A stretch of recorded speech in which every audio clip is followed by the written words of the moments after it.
For that nice introduction, John. Some of y'all may have heard about the story. There was a story of a little girl, and she said she wanted $100. And so she thought she'd just write a note, and she said, "Dear God, I'd like $100. I'll do good things with it." Well, the postmaster got it, and he didn't know what to do with it, so he sent it to the president. And the president said, "Well, that's cute." And he said to his secretary, "Why don't we send her $5? She'll think that's a lot of money." So he sent her $5, and the little girl got it, $5, and she's like, but her parents said, "Always write a thank you." So she wrote a thank you. She said, "Dear God, thank you for the $5, but next time don't send it through Washington. They stole 95% of it."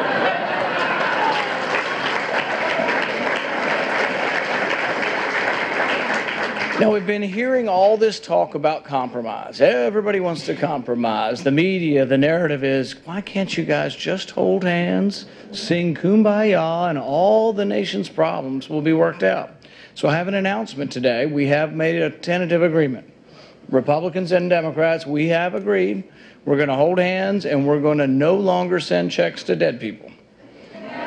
Now, I say this is a tentative agreement. It's a tentative agreement because while we've agreed in principle, I think they have no clue how to stop sending checks to dead people. Now, you might want to know, how big a problem is this? How big a problem is this, sending checks to dead people? Well, in the last 5 years alone, we've sent over $600 million to dead people. One guy got his dad's check from 1971 to 2008, 37 years. You know how they caught him? He died. We literally live in a world where the government has run amok. Now, this is a conference about faith and freedom, the nexus between the two, and how we govern with as people of faith. Dostoevsky wrote that I did not arrive at my Hosanna through childlike faith, but through a fiery furnace of doubt. Sounds kind of scary, but for some it's not easy. For me, it's not been easy. I'm a person of science. I came in, to my adulthood through science, studying science, and then through medicine. My faith hasn't always been easy for me. I don't wear it on my sleeve, and I can't say that I'm not always free of doubt. Medicine, you see some horrific things, The tragedies of medicine have stuck with me, and they're not always easy to overcome. I want to see and do believe in a grand design, but it's hard when I see 2-year-olds dying with cancer, 2-year-olds with brain tumors. It's not always easy. In the Hippocratic Oath, it talks about not revealing things that we see privately to the public, and we all kind of understand that. But it's actually one step beyond that, in the sense that we really have to see some kind of tragedies that we don't reveal as well. Not the personal part of the tragedies, but just the burden of the tragedy. To see the things that I've seen is not easy. It's not always easy with my faith. It's not easy for me when I see man's inhumanity to man, to always see and believe in a grand design when I see the horrific things that man does to man. It's, the wars and the tragedy of war, to see that and to wonder why we do this. Why does it continue to go on millennium after millennium, man's inhumanity to man? When I was a medical student, one of my first patients that I had was a young woman who was in college, and she had melanoma that was metastatic to her ovaries.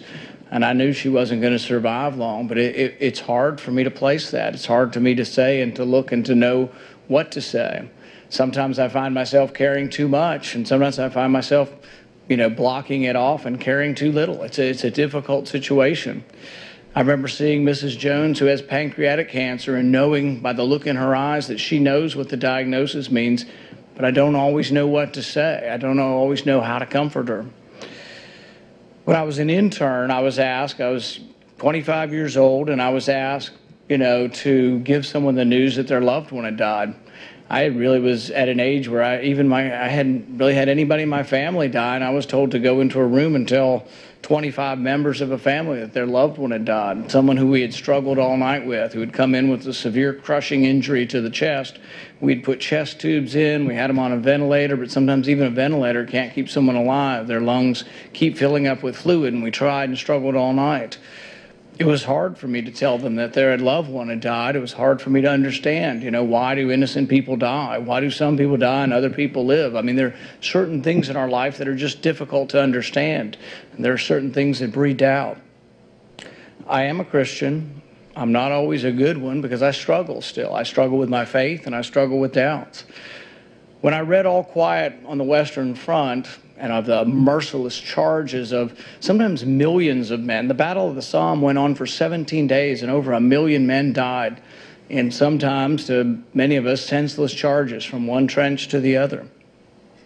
When I read of the Christmas Eve armistice, and some of you may have read this, it's collected in a story called Silent Night, I was amazed by it. It's an amazing story, and if you haven't read it, you should read it, where in the Christmas Eve, the trenches between the French and the Germans, they began singing Christmas carols. They eventually came out of the trenches, they played soccer, they exchanged gifts, they had Christmas trees up. They quit fighting. After Christmas was over, they went back to their trenches and manned their guns again, but they really weren't too interested in the war. It was a confusing war fought between two cousins, royal cousins that had some dispute over land, but it was hard for the average ordinary citizen to get too excited. They were conscripted and told to go fight, but they wouldn't fight anymore, and they had to end up displacing these folks, and they had to send them back away from the lines because they quit fighting. Now, I'm not naive enough to say that, we're going to end war. I'm not a pacifist. I think we should defend our country. But at the same time, I think it's unacceptable to have and appoint leaders who really show no reluctance for war, or people who show glee at the face of war. I think that we should elect people who aren't rash, people who know that if there is going to be war, war is the last resort, not the first resort. And I think we need people who have a healthy respect for that and a healthy respect for human life. Not only human life in the beginning, but the human lives of 19-year-olds as well. I think that a civilization cannot long endure that doesn't respect life, both unborn, those who are born, from the first breath of life to the last breath of life. And often we, as libertarian conservatives, we're concerned about your rights to do this and that. And you'll hear me talk about, the right to buy an incandescent light bulb. But that pales in comparison. That's an ancillary right.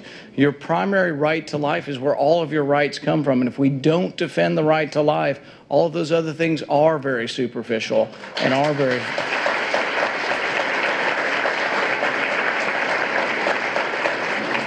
On the issue of life, I was greatly influenced by my father. He wrote a book. He's an OBGYN, so is my little sister, both pro-life OBGYNs. But he wrote a book called Abortion and Liberty.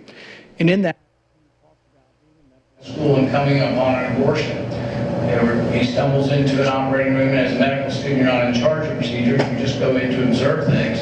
But he observed a baby that was aborted but born alive and then left to die, to cry and die. Meanwhile, just a few rooms down, a baby of the same gestation is saved. Teams of doctors are in there saving the baby. The hypocrisy, just the injustice of saving one baby and letting another die of the same gestation. I gave my first speech in my church when I was 17, and my point was, we need to be active. We need to say that, it's not enough to say that we're for defending life if we don't go out and fight for it. I thought my church, which we have ultimately left, was passive and not too concerned about abortion or too concerned about things that were going on in this world that needed to be changed. I think we will ultimately be judged on whether we participated, whether we tried to defend life.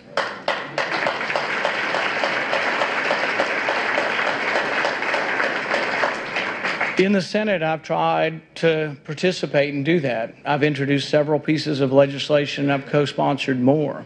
I'm going to try to get a vote on at least one piece of pro-life legislation this time around.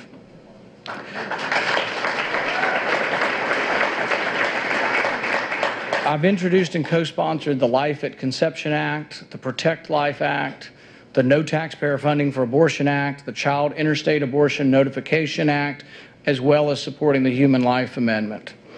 I will continue to fight for these, not just passively, but we will fight and hopefully get a vote on at least one of these pieces of legislation this time around. I think our nation is at a crossroads. I think we're wavering, and there are many moral issues that confront us, not only the issues of life, but I think it's immoral to pass on debt to another generation. I think to do this, I think ultimately Christianity has a message of hope, and that hope needs to be something that we can inculcate our friends, their youth, the future of our nation. But also, we need to find leadership that can transform sort of the austerity, the coldness of austerity, into the warm embrace of prosperity. It doesn't have to be all doom and gloom. There's a bright future. We've had a great country. We can restore that. But we have to believe in ourselves again. We have to believe in our foundational documents, in our foundation of our religion. We have to understand that our rights ultimately come from our Creator.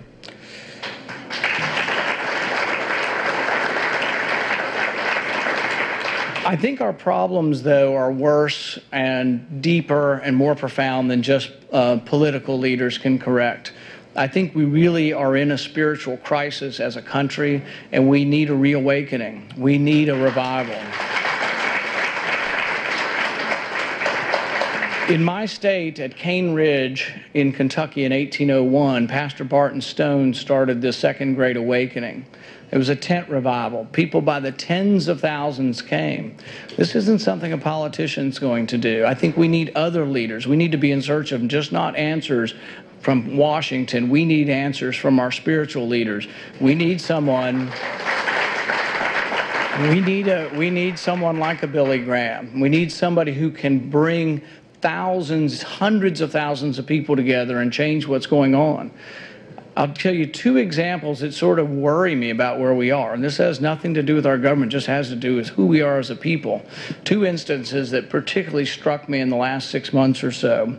One of them was images from a McDonald's where a person's on the ground being kicked into the point of convulsions, and someone is filming it and just watching and standing by. Finally, I think a 60-year-old woman got involved. These teenagers are trying to stop this brutal beating, and all the rest of them are just sitting around laughing.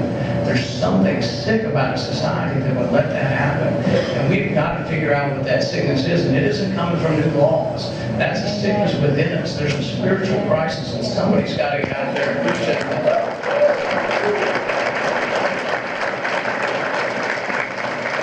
One other horrific example, and this came from my hometown, and you've read of other examples of this, but a woman in my hometown was killed, and her baby was cut from her womb, and she was left to die. And I was like, my goodness, in my little town in Kentucky, for that to happen, something is sick out there. There is a sickness among us, and we have to do something about it. As I see the way forward, I have a hope that we will wake up, that we can come together as a people, that we can figure out our way forward.